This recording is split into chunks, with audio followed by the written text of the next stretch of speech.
Contemplating today's Gospel. Liturgical Day, 18th Sunday in Ordinary Time. The Gospel according to Luke. Someone in the crowd said to Jesus, "Teacher, tell my brother to share the inheritance with me."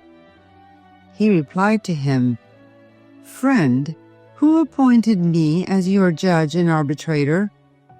Then he said to the crowd, "Take care to guard against all greed, for though one may be rich, one's life does not consist of possessions." Then he told them a parable. There was a rich man whose land produced a bountiful harvest. He asked himself, "What shall I do? For I do not have space to store my harvest." And he said, "This is what I shall do.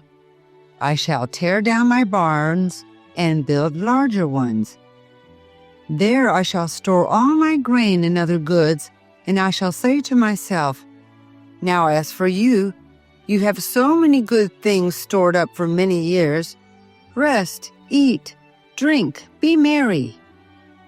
But God said to him, 'You fool, this night your life will be demanded of you, and the things you have prepared, to whom will they belong?' Thus will it be for all who store up treasure for themselves, but are not rich in what matters to God." Commentary by Father Jordi PASCUAL from Girona, Spain.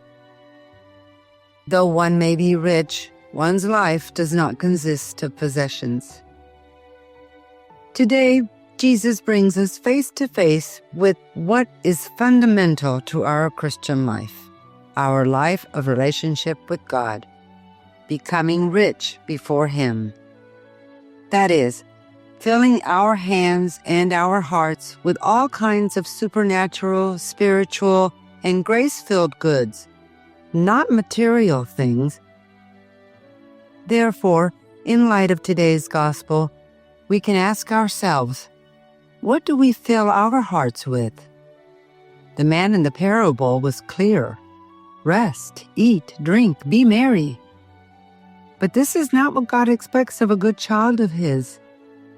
The Lord has not placed our happiness on inheritances, good meals, the latest model cars, vacations to the most exotic places, country estates, the sofa, beer, or money.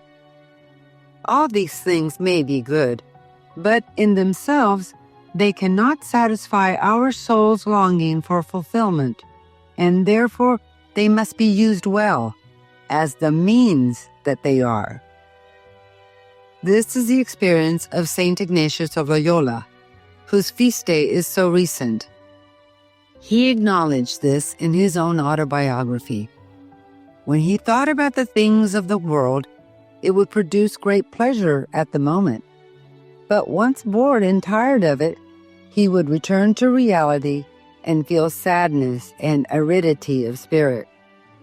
On the contrary, when he thought of the possibility of imitating the austerities of the saints, he experienced lasting and intense happiness and joy. Each of us can have the same experience. Material, earthly things are transient and pass away.